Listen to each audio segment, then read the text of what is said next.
Bismillahirrahmanirrahim. Assalamualaikum warahmatullahi wabarakatuh.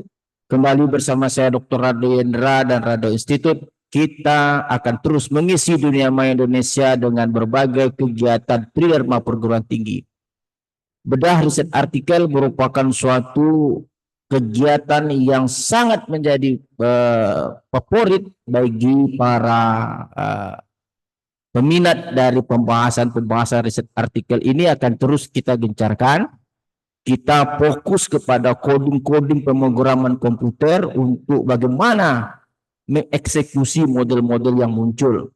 Jadi kita tidak cerita introduction, metodologi, bukan. Kita fokus kepada coding pemrograman baik bahasa R maupun bahasa Python yang akan digunakan untuk mengeksekusi model. Nah, kali ini ada yang menarik adalah bagaimana menghubungkan sifat dari variabel acak diskrit dan variabel acak kontinu untuk menghasilkan satu peluang baru yang disebut dengan discrete exponentiated generalized Weibull Rayleigh distribution.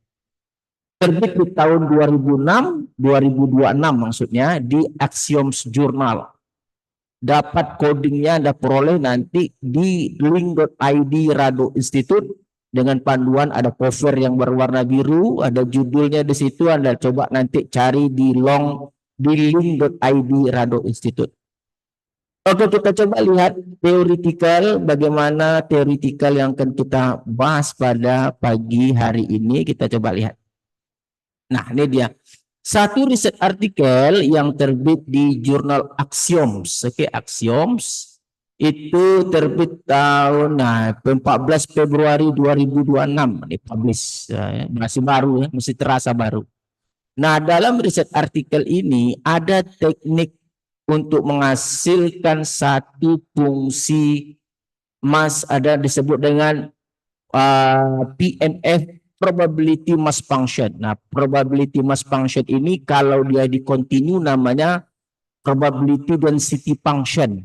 Tapi kalau di discrete namanya probability mass function, di mana dapat dicari dengan menggunakan survival function X dikurang survival function X tambah 1. Kita tahu survival function ini rumusnya 1 kurang kumulatif. Jadi kalau begitu, untuk mendapatkan hubungan antara kontinu dan discrete ini, perlu nanti dibahas survival untuk discrete. Nah, di mana survival discrete ini adalah Sx kurang Sx tambah 1. Nah, kita dapatkan satu hubungan bahwa, karena kita tahu tadi fungsi survival ini adalah 1 kurang kumulatif. Otomatis survival X tambah 1 adalah 1 kurang kumulatif X tambah 1. Kalau kita sederhanakan menjadi kumulatif X tambah 1 dikurang kumulatif X. Nah, inilah kata kunci nanti untuk membangun probability mass function dengan diketahui berbagai kontinu atau density function, yaitu dengan rumus kumulatif X tambah 1 dikurang kumulatif X. Nah, ini rumus yang pasti. Nah, kita kembali ke riset artikel tadi. Dalam riset artikel tadi diberikan beberapa generator. Di antaranya generator itu yang pertama exponentiated generalized dengan kumulatif persamaan 2. Ini kumulatif yang diketahui. Lalu diberikan satu lagi generator yang berikutnya Weibull G family. Seperti persamaan 3, kumulatif persamaan 3. Lalu akan dihasilkan generator baru. Nah, ada generator baru. Ini dia generator baru yang disebut dengan discrete exponentiated generalized G Weibull, di mana kumulatifnya dapat dibangun dengan mensubstitusi persamaan 3 kedua. Jadi kalau Anda lihat persamaan 3 tadi, nih persamaan 3 masukkan ke persamaan 2. Gx ini kita ganti dengan Gx. Nah, itu adalah yang disebut dengan generator yang berikutnya yaitu generator. Nah, ini dia EGWE nih. Ada generator berikut exponentiated generalized Weibull G family seperti kumulatifnya persamaan 4 EGWG. Exponentiated generalized Weibull G family. Kumulatifnya seperti persamaan 4. Nah, ini tadi kumulatifnya. Untuk mencari probability mass function-nya, nah ini kita lihat rumusnya nih. Nah, ini ada kumulatif X tambah 1, ini ada kumulatif X. Nah, itu tadi dia. Oke, ini tadi rumus berdasarkan kajian kita di awal tadi, bahwa probability mass function adalah kumulatif X tambah 1 dikurang dengan kumulatif X. Nah, ini dia. Ini kenapa ada kumulatif X tambah 1 dan ini juga hanya kumulatif X. Nah, itu dia. Itu dia tuh. Nah, sedangkan tadi rumusnya kan jelas. Fx. Nah, Fx itu kan ini. Nah, ini Fx-nya tadi ya persamaan 4 kan? Fx-nya persamaan 4. Tentu probability mass function-nya yang hanya ini pakai X tambah 1. Ini dia. Yang satu lagi tidak pakai X tambah 1. Wah, jelas sekali ini teorinya.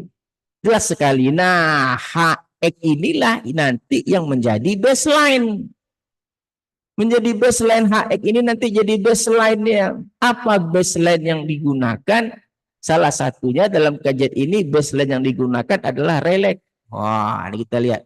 Salah satu baseline yang digunakan adalah Rayleigh. Nah, kita coba lihat. Kita coba lihat Rayleigh. Nah, mana Rayleigh-nya? Salah satu yang digunakan nanti adalah Rayleigh. Nah, ini Hx Rayleigh.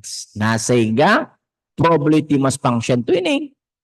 Nah, tadi ini X tambah 1 tadi ini ada X nih, ada X tambah 1. Ini kan Hx ini kan kumulatifnya. Oke. Nah, ini dia nih dikurang dengan X saja. Ini adalah probability mass function. Nah, karena ini probability mass function karena ini kita ambil. Nah, kita ambil eksponen min A1 per ini adalah menjadi Q. Jadi ada Q di sini. Yang diambil itu eksponennya Q. Nah, eksponen itu kan masalahnya kenapa bisa diganti Q? Karena itu kan konstan juga. Konstan bilangan antara 0 sampai 1. Jadi tidak mengaruh dia. Yang jelas X-nya itu tetap posisinya. Yang bermasalah kan konstan. Konstannya itu kan bisa kita sederhanakan. Sehingga untuk eksponen min A 1/2 theta kuadrat per beta, 2 sigma kuadrat per beta berpangkat C ini adalah Q. Di mana nilainya di antara 0 sampai 1. Nah, makanya persamaan 13 ini disederhanakan menjadi persamaan 14. Nah, inilah yang disebut dengan fungsi densitas discrete exponentiated generalized Weibull Rayleigh distribution. Nah, inilah dia nih dengan kumulatif seperti persamaan 15. Nih kumulatif persamaan 15. Sedangkan PF, PMF, ingat kita tidak sebut PDF tapi PMF karena dia discrete. Nah, dengan menggunakan set data, beberapa set data yang ada, ini ada set data nih. Ada 4 set data. Ada set data 1. Nih, data set data 1 ada. Ada set data 2. Oke. Ada set data 3. Dan ada set data 4. Nah, kita gunakan set data 4 untuk kita coba menghasilkan coding untuk mengeksekusi model ini. Sehingga kita harapkan nanti di set data 4 AIC-nya 398, BIC-nya 404, ini parameter Q, B, dan C. Oke, ini data 4. Ini ada nih beberapa plot. Nah, beberapa plot yang diberikan. Nih, ada sini yang ini ada kuan ini dia. Ini ada yang ini yang sebelah ini kumulatif plot. Nah, kita bangun kumulatif plot. Sayang dalam riset artikel ini tidak ada density plot. Nanti kita tambah density plot dengan kumulatif plot yang di IGWR. Ingat, D itu discrete, E itu exponentiated, J itu generalized, W itu Weibull, R itu Rayleigh. Nah, nanti seperti inilah kumulatif plotnya. Kalau kita dapat menghasilkan coding yang baik. Oke, coba kita lihat coding kita. Kita coba lihat coding kita. Nah, ini coding yang telah kita bangun nih. Dataset 4. Ini dataset 4. Oke, kita run dataset 4 kita. Data di dataset 4. Oke, Caplox, kita lihat data. Ini adalah dataset 4 sesuai dengan riset artikel. Setelah data, nah ini PMF tadi, ini PMF, probability mass function, seperti pada riset artikel tadi. Oke, dia partisi menjadi F1 dan F0. F1 kurang F0. Nah, dengan parameter Q, C, dan B. Persis seperti riset artikel. Lalu ini kumulatifnya, kumulatif di EGWR tadi. Oke, ini log likelihood. Oke, lalu ada nanti optim. Nah, oke, ini yang paling penting minus. Nah, ini minus sum likelihood ini. Lalu optim. Wah, optim untuk menghasilkan parameter. Apa yang dioptimkan? Yang dioptimkan tentu adalah FN, log lik. Mana log lik? Nih log lik tadi. Oke. Lalu kita dapatkan MLE beberapa parameter. Lalu kita coba cari AIC, BIC seperti biasa. Lalu ada Kolmogorov-Smirnov, ada Kramer-Van Mises, ada Anderson-Darling, ada density plot, histogram plus PMF. Ingat namanya PMF, bukan PDF ya, tapi ini probability mass function. Karena dia discrete, jadi kita kombinasikan dengan continue. Dan ini adalah cumulative plot. Nah, kita coba runkan. Apakah sama hasilnya dengan yang ada riset artikel? Kita coba. Kita run.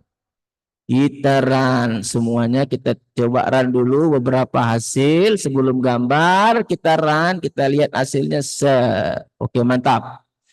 Nah, kita lihat. Wah, sama. AIC-nya 398, BIC-nya 404. Hampir sama persis. Parameternya juga tidak jauh berbeda. Oke, lalu ada Kolmogorov-Smirnov, ada Kramer-Van Mises, dan seterusnya ada Anderson-Darling. Lalu kita coba lihat grafik. Nah, ini grafiknya yang paling penting nih, grafik. Kita lihat grafiknya. Oke, kita run. Wah, itu dia. Density plot, wah sangat cantik sekali nih, menangkap histogram. Dan yang warna biru cumulative plot, itu sama saja dengan riset artikel kita. Sangat cantik.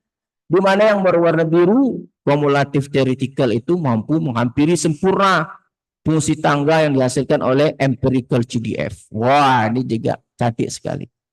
Nah, dari sini kita dapat belajar bahwa dengan terus kita bahas jurnal, bahas coding, maka Rado Institute akan terus menyajikan coding-coding yang kita harap dapat memandirikan mahasiswa dalam melakukan riset. Oke, saya rasa cukup. Jumpa lagi pada sesi berikutnya. Sekali lagi, sebelum saya tutup, pastikan Anda dapatkan coding-coding ini dalam toko digital Rado Institute yang khusus menjual coding-coding R. Oke, saya rasa jumpa lagi pada sesi berikutnya. Assalamualaikum warahmatullahi wabarakatuh.